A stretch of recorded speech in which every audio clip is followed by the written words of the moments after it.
and again, the state of the educational sector have continued to benefit from consistent reviews and restructuring. Because it remains a vital tool for sustainable development, successive administrations in the state, propelled by the determination to restore the lost glory of this vital sector, have embarked on different projects targeted at providing conducive teaching and learning environment in public schools.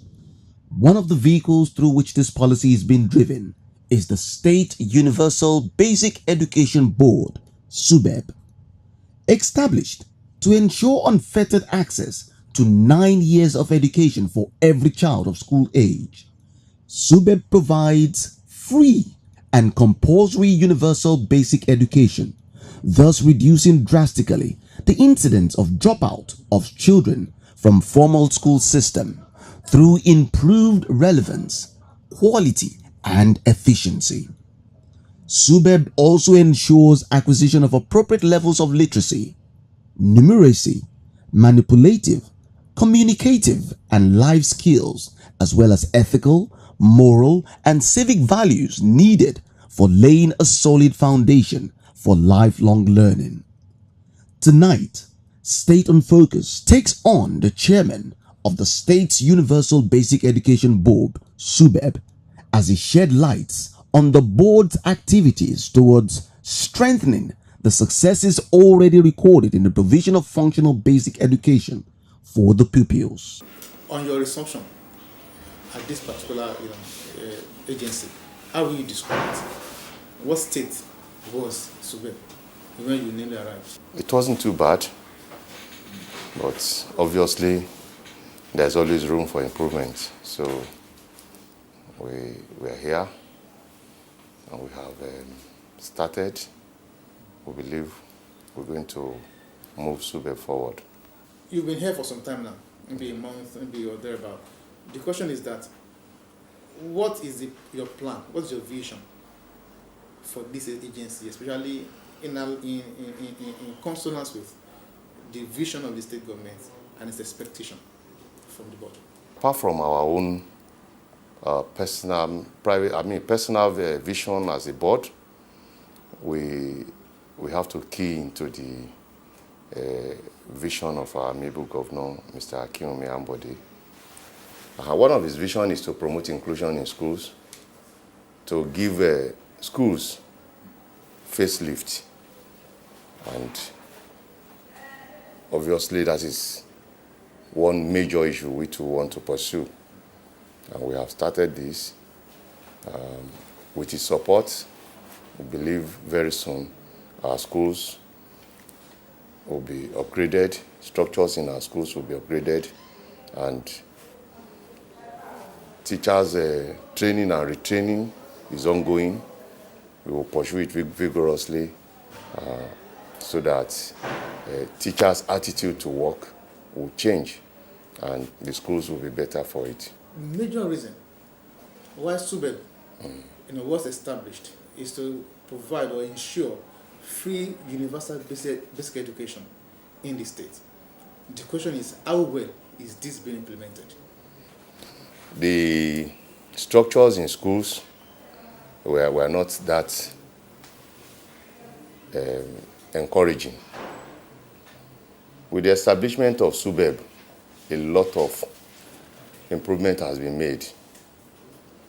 And this administration also has made it a point of duty. In fact, as we are talking now, Our Excellency, the Governor of Lagos State, has declared a state of emergency in the education sector, particularly in the primary school sector. And towards this, a lot of structural development is going to take place. It has started, and we're going to pursue this also vigorously. And very soon, before we know it, our schools would be better. We're going to build new schools, improve on others that are not so bad for demolition and reconstruction. Subeb is almost 10 years. Yeah. The question is, how conducive, going by what the board has been able to do in the last 10 years, how conducive is the infrastructure currently, for the state to implement its free universal basic education? The available infrastructure in our schools is conducive, highly conducive, to the extent that because we have seen that there has been increment in the admission of pupils into our schools. Apart from this, there has been improvement in the results of pupils. So obviously you can see those are key factors that one can point out in that regard. Now, okay, we've talked, maybe the infrastructure we're able to speak with now, I mean, it has been maybe centered around classrooms. Mm-hmm. What about the furniture? In the area of furniture too, you know Lagos, for one thing, is a mega city. A lot of drifting from other states keeps happening by the day in Lagos State. So we cannot say Lagos State government is not trying in the area of furniture, provision of furniture. Yes, as we are talking now, construction of furniture is ongoing. And we will continue to do this. But as you know, it can never be enough, particularly when you talk of a mega city status, whereby everybody is coming in by the day, not even from states in Nigeria, even from neighboring states. We have people bringing their children from Cotonou, from Ghana, and other neighboring countries. Overall, the goal of Subeb is to develop the total man, the total child. In Lagos State today, yes, to what extent will you say that has been done? To what extent will you say that has been achieved? What is Subeb doing in the case of those pupils who are still out there? Lagos State has always been in the forefront in the development of man. Now we have ECCD. This is the area that caters for kindergarten children. Lagos State started this even before the federal took over. I mean, before the federal advised other states to implement this ECCD program. So by that, you will see that we have very good program for the development of man. Not only this, teachers are motivated to do their work. Yearly, we organize end of year parties for teachers. Salaries are paid as at when due. In fact, it is in Lagos that teachers and other civil servants get their pay by 21st. This is a way to motivate workers to work. Apart from this, there is merit award that is organized, and majorly training and retraining. That's a very vital issue that is organized regularly from time to time, and for teachers and even non-teaching staff in the state. The pupils themselves, the upgrading of structures in schools is one thing that is very, very paramount, particularly in this administration, that is going on. Apart from upgrading the structures in schools, pupils themselves are motivated. A lot of programs are organized. We concluded the governor's quiz competition. These are areas to motivate children to want to come to school. Let's look at the issue of maybe dropout children But this time around, what exactly is Subeb doing, to ensure that, when you go out there, you see most of these children either engaging in what people call child labor, selling on the streets, where they are supposed to be in school. Does Subeb have any plan to capture this category of children? Even the Subeb law has it clearly stated for the protection of children that are of school age from being used for child labor, from being disallowed education. And Lagos State government has a lot of plans in place and that are even being implemented. There is a task force on this that arrests children on the streets. Government is going to, emphasize this. Apart from this, there is the education team. In Subeb, we have just set up that committee. And not only this committee working, even most times you see us on the telly, encouraging parents, maybe during inauguration of societies in schools and so on. During inter-house sports, we mention all this.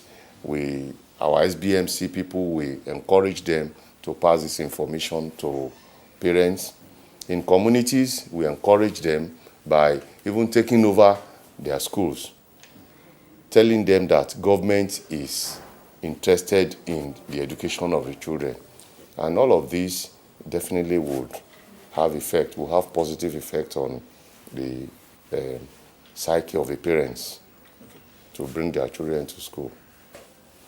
What has been the impact of having 9-year unbroken period of free compulsory universal basic education?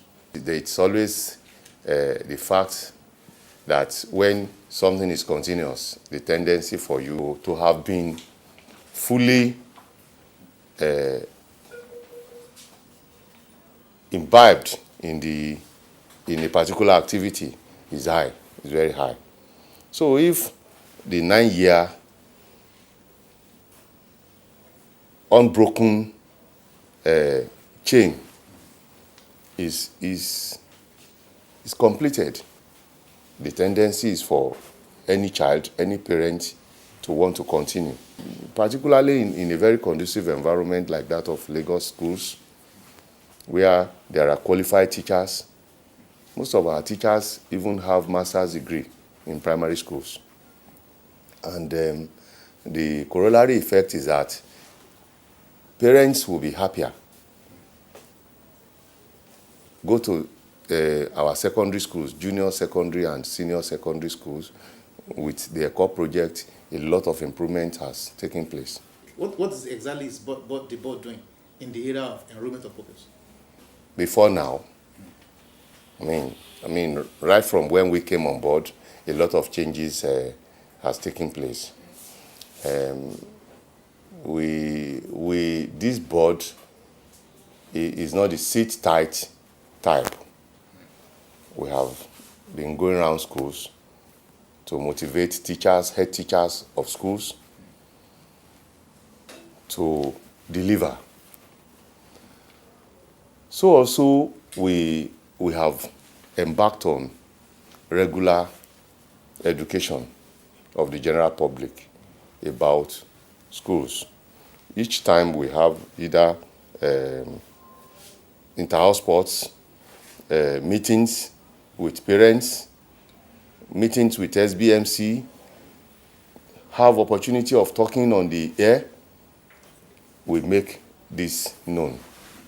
So that is to tell you that it is not the old type of making fanfare when the enrollment process is to begin. Before the enrollment process begins at all, we want to be creating this awareness into the people, the general populace of Lagos, about the need for them to bring their children to schools. And the high point of it is the good support of our governor in this area of upgrading infrastructures in schools. When parents see this, they are happy. We might even begin to have problems of population explosion. Already we are having it. But I must tell you, particularly at the ECCD level, because a lot of parents are now aware, they are now interested in bringing their children into all this our ECCD sector of the education in Lagos State. So it's not going to be a matter of when it is the time for enrollment that would be creating awareness. Awareness creation is ongoing, and we will continue to do it. Recently, the state government, put out the advertisement for a recruitment of more teachers, into the service. How far has that been done? And is the impact being felt on the school system? That's another good thing this administration has done. I don't think over the years there has been employment opportunity for teachers in other states. His Excellency approved the release of the list of appointed teachers into the stream, 1,300 teachers. That is much when you consider the amount it is going to go up. By next week, these teachers should be reporting to get their letters, and on our own part, we are putting machinery in place to induct them officially through training into the system. So definitely this is going to boost the teachers' population in the state. This is one other area that will motivate parents to bring their children to school, that will enhance teaching and learning in our schools. Talking about funding for the education system, of course, we've mentioned that the state government has been has always been there, sure, providing the funds and support for the board. Yes. Are there windows for partnership with private sector or development partners? And if there is, what is on board? What's on the table for you to tap into these windows to be able to, of course, move the system to greater height? There are so many. As we are talking now, we're having discussions with a lot of them, not even people that are interested. Corporate organizations have been coming on their own to come and say, we want to do this area, we want to do that, and so on. And we on our own part have been attending to all these requests promptly. We encourage them, because when people are interested in helping government and you delay them, there is likely not to be resolved. We've been showing great interest in working with them, and a lot of them are coming, not only in the area of infrastructure, even in the area of training and so on. We have a lot of them coming to lend assistance to us, and they've always been welcomed at any time they come. And we will continue to be partners in progress for the development of education in the state. A lot of all these people are welcome. Okay. At any point in time they come around, our doors are always open, and we would always listen to them and be ready to work with them.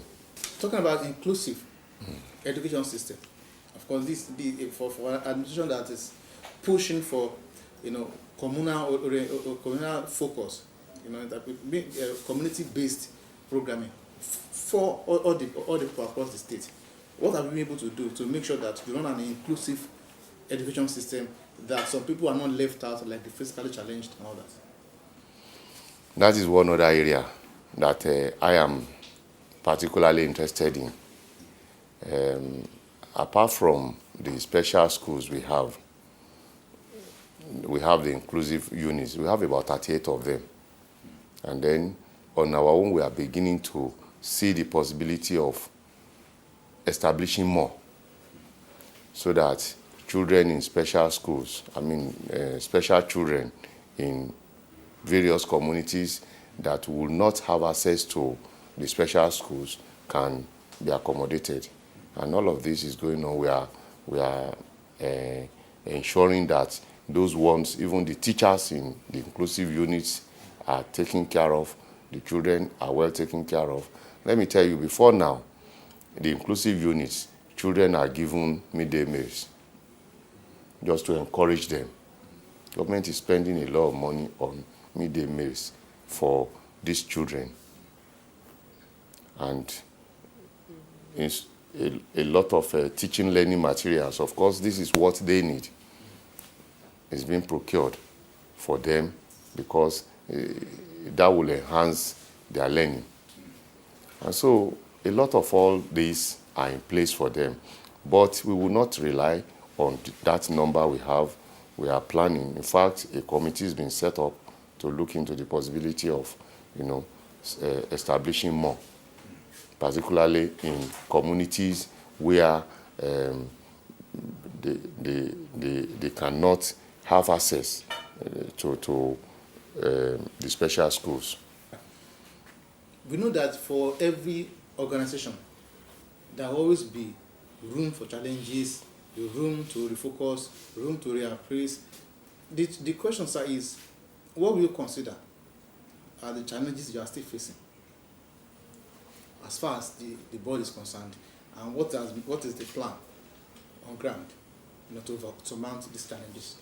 It is just natural that there must always be challenges, but the most important thing is for man to be able to rise to those challenges. One major challenge I think we have is this problem of attitude to work. The teachers in schools, the teachers are qualified, but the attitude to work is a major thing we have been able to identify. We talk to them, we go to them to talk to them, to mentor them.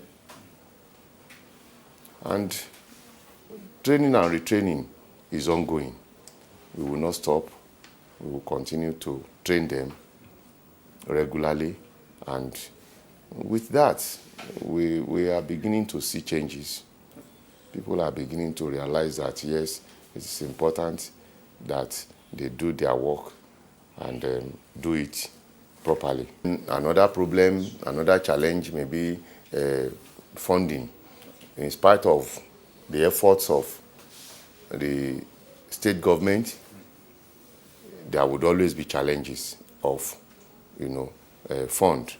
And we believe we can't rule that out. We'll begin to, but yet we will get over the problems. The Lagos State Universal Basic Education Board, Subeb, Yes. was actually established on 1st of March 2006. So, which means that just a few days ago, the board actually reached 10 years in existence. Going by your experience as an education administrator, and of course your experience across different levels of education system in the state, will you say that the establishment of the board and its activities has been worthwhile? To a great extent, it's been beneficial. Don't forget, with the establishment of Subeb, it is not only the state that fund all the activities of Subeb. Federal government,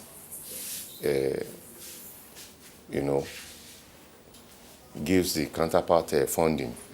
And with this, it has sort of galvanized a lot of progress in the education sector, in the primary school education sector in the state. Apart from this, the state government has been fantastic, particularly this administration.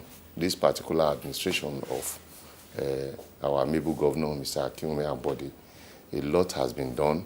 Before, there was this general decay, of infrastructure. And I told you, training and retraining is a regular thing. And all of these are things that has helped education in the state. So, in my mind, I think it's a good thing that has happened to education in Nigeria generally.